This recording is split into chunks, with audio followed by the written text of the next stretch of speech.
Comme chaque matin, le soleil se lève sur le Rhin. Scintillement lumineux, les cygnes naviguent au fil de l'eau et aux premières loges, Adrien. Musicien rhénan et dernier pêcheur professionnel installé dans le Haut-Rhin, Adrien Vonarbe s'est fait sa place depuis 25 ans sur les eaux du Rhin supérieur qui bercent son quotidien. Ces filets sont posés la veille au soir, le plus tard possible, pour éviter qu'ils ne salissent trop pendant la nuit. Donc c'est calé le soir et relevé le matin, en principe au lever du jour. Donc après, les endroits diffèrent en fonction de la saison, en fonction du temps, en fonction du débit d'eau, des courants et tout ça. En effet, la pêche professionnelle demande une certaine connaissance du biotope, des milieux naturels ou dégradés comme les berges, mais aussi des poissons et des différents types de pêche au filet. Grâce à sa ferveur, Adrien a permis il y a quelques années la mise en place de formations spécifiques à l'aquaculture. Accès à la production de poissons, algues, coquillages et crustacés en pisciculture ou en pêche. Et chez Adrien, on ne pêche pas à la ligne. Tout qui est vrillé. Je préfère avoir une maille cassée qu'un poisson qui est esquinté. Ça, c'est aussi un de mes trucs. J'aime pas esquinter le poisson. Le Rhin, ou Rhein en allemand, représente pour beaucoup d'Alsaciens la frontière fluviale entre la France et l'Allemagne. Le fleuve prend sa source dans les Alpes suisses et son bassin versant couvre en réalité 185 000 km². Dans le secteur d'Adrien, certaines espèces comme le saumon ou l'anguille se font de moins en moins présentes, mais aujourd'hui il a recensé 35 espèces.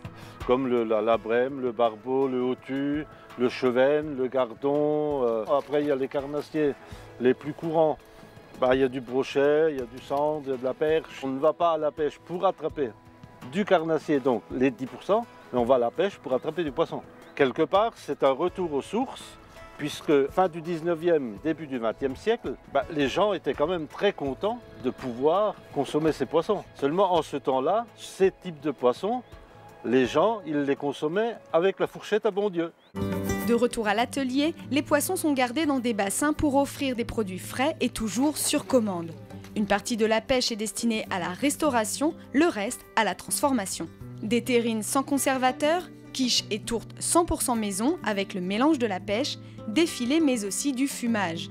Autant de façons de consommer les délices de nos rivières. C'est pas spécialement gras, bon, ça dépend des espèces. La brème est un peu plus grasse que le chevenne. Le poisson d'eau douce, il est un peu fade quand même. Donc il faut le relever un petit peu, et puis voilà, et puis la faire éclater. Chaque semaine, 200 kg de poissons bruts sont travaillés dans l'atelier. Après le filetage, seulement un tiers du poisson sera consommable.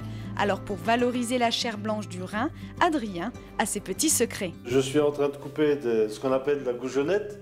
Hein, c'est des frites de poisson. La particularité de ce poisson, c'est que quand on fait les filets tels que, il reste toujours un peu d'arête dedans. En coupant de la goujonette à ces épaisseurs, quand on les passe en friture, deviennent croustillantes et on ne les ressent plus, on ne les sent plus.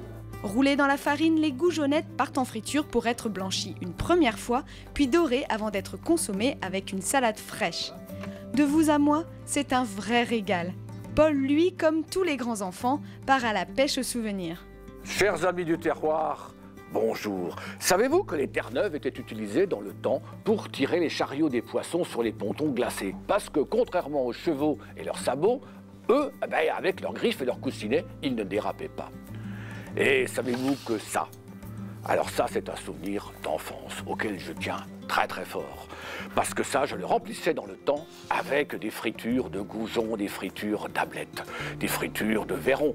Et j'ai appris récemment que les goujons revenaient dans nos rivières alsaciennes.